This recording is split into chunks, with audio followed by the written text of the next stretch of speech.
Самат пен Күләннің тұңғышы үйленетін болып, әуелі болашақ келіннің телефондағы суретін көрсетіп тұрып, универ бітірген, ағылшын тілінің маманы, әке-шешесі де оқыған-тоқыған адамдар. Екеуміз 8 айдан бері кездесіп жүрміз. Менен 2 жас кіші.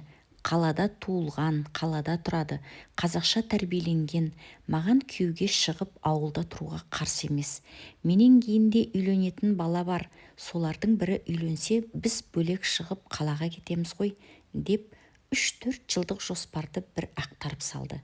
Әкесі салмақты кісі болғанымен тілінің қотыры бар қырсықтау кісі болатын. Өй, пашамайт, бізді қашан қай жерге жерлейтініңді де жоспарлай салмадыңдар ма? Сендерге бар шаруаны шешкізіп тастап, біз не қураймыз ба? Тұңғыш келін алып жатыр деген атымыз бар, бізге де араласуға болатын шығар, әлде шешең екеумізді тойға кіргізбейсіңдер ме?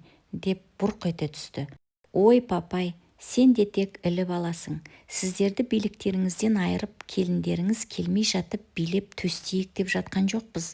Ақыры үйленетін болғансын, алдымыздағы өмірімізді ақылдасқан болдық, жоспар құрдық, онда тұрған не бар? Деп ақталып жатыр еді.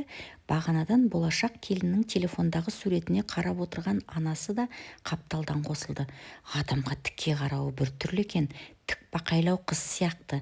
Біздің үйдің тірлігіне көнер ме екен? Деген қауіп білдірді. Құрсын, ауылдан қыз табылмады ма? Ар жақ бер жағын танитын, сырын білетін біреулер болғанда араласып кетуге де жақсы, деп тағы қосып қойды. Тік бақай болсын, қисық бақай болсын, балаң үйленем деп отыр. Енді соған көнесің. Балаң бақайына қарады дейсің бе? Көңіліне ұнағасын алайын деген шығар, деп әйеліне сөйлеген әкесі енді баласына қарап. Алсаң алсайшы адамыңды. Тік болса да, қисық болса да өзіңе бұйырған бақай ғой. Бірақ дәу бапаңның жылы өтпей, той жоқ саған, деп Самат кесіп айтты. Дәу бапасы Саматтың былтыр қайтқан немере ағасы. Саматтың әкесінің ағасы, осы әулеттің ең үлкен шалы еді. Басын, желкесін кезек сипап, баласы да үнсіз көніп қалған. Сонымен жыл садақа да, дүркіреген той да өтті. Тойдан 3 күн өткесін жас келін бір өнер шығарды. Ас үйге қайта-қайта келіп, ананы үйт, мұнаны бүйт деп пісіріп жатқан тамағына араласа берген енесіне: «Мама, осы уақытқа дейін осы ас үйдің сіздің иелігіңізде болғанын білем.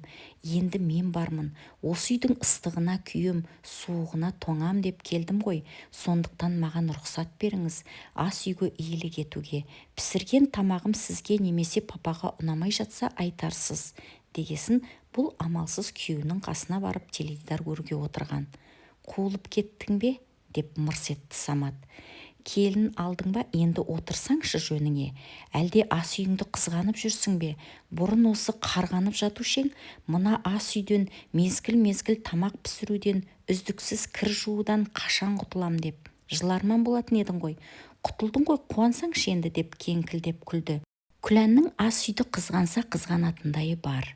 Бұрын бұның 2 кішкентайы де ас үйге жоламайтын. Тіпті жұмсайтын кезде біреуін таппай тамағын жыртатын. Енді сол екеуі ас үйден шықпайды.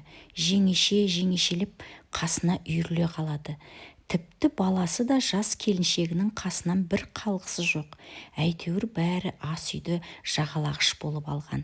Күлән 2 қолы алдына сыймай, не істерін білмей телефон шұқуға кірісті. Бір кезде телефоны шыр етті. Қарап еді, марқұм дәу бапа дейтін қайтқан қайнағасының кемпірі екен. Сәлем бердік жеңеше, қалайсыз? Жақсысыз ба? Үй іші бала-шаға аман ба? Өзіңіз қалайсыз? Давлениеңіз түсіп пе? Садақадан соң тексерілдіңіз бе? Иә, отырған сол, қол бос, телефон қарап. Рахат екен ғой келін алған. Иә, әзірге тыныш, үйренісе келе өнер шығармаса. Үй шаруасы дейсіз бе? Иә, болады әйтеуір. Өзімдей қылып істемесе де жаман емес, болатын сияқты. Жақсы. Иә, барамыз ғой, рахмет. Иә, айтам. Иә, ауырмаңыз, сау болыңыз, деп телефонды қойды. Бағанадан құлағын түріп жатқан күйеуіне қарап: «Нән апа, жеңеше ғой, кешке келінді алып келіңдер, есік көрсін дейді, сені де ала келіңдер деп жатыр.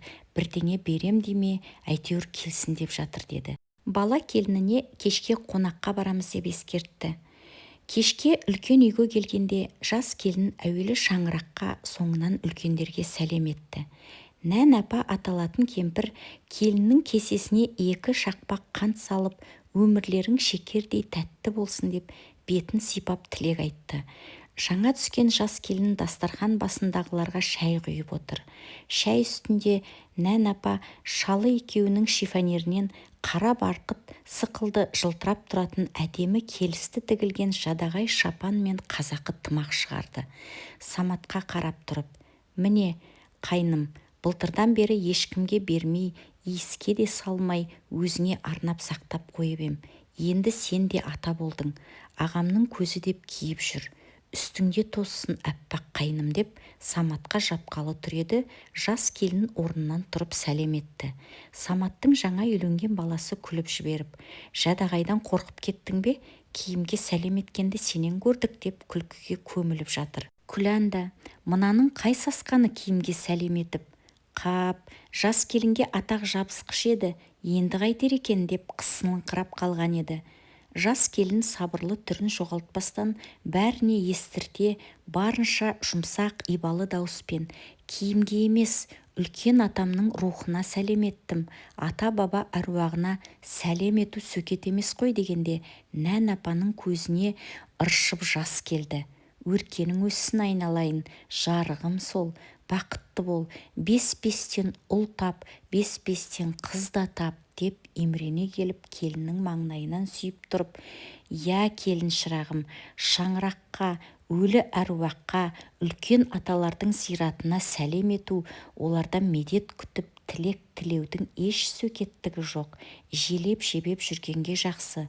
Қазақ ата-баба әруағы деп ұран көтерген, әулие әнбиелерден медет күткен, көргенді келін екенсің.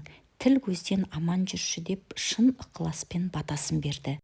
Үлкен абысынымен қатар Күлән да келіннің маңдайынан сүйіп: «Рахмет айнам, оқығаның мен тоқығаның бар екен, мерейімді көтеріп тастадың ғой» деп риза болды. Иә, қазақ жаңа түскен келінге сынай да қарайды, сынай тұрып сұрай да қарайды.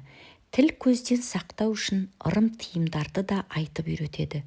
Бұл жаңа құрылып жатқан отбасыға берілетін жолдама іспеттес нәрсе. Үлкенді сыйлап, кішіге ізет білдіріп, ата-баба салып кеткен жолдан ауытқымаса, жастарымыздың маңдайы ашық, құрсағы толы, шаруасы шат, алыс-берісі түгел болар еді-ау шіркін. Келіндеріңіз көргенді болсын ағайын.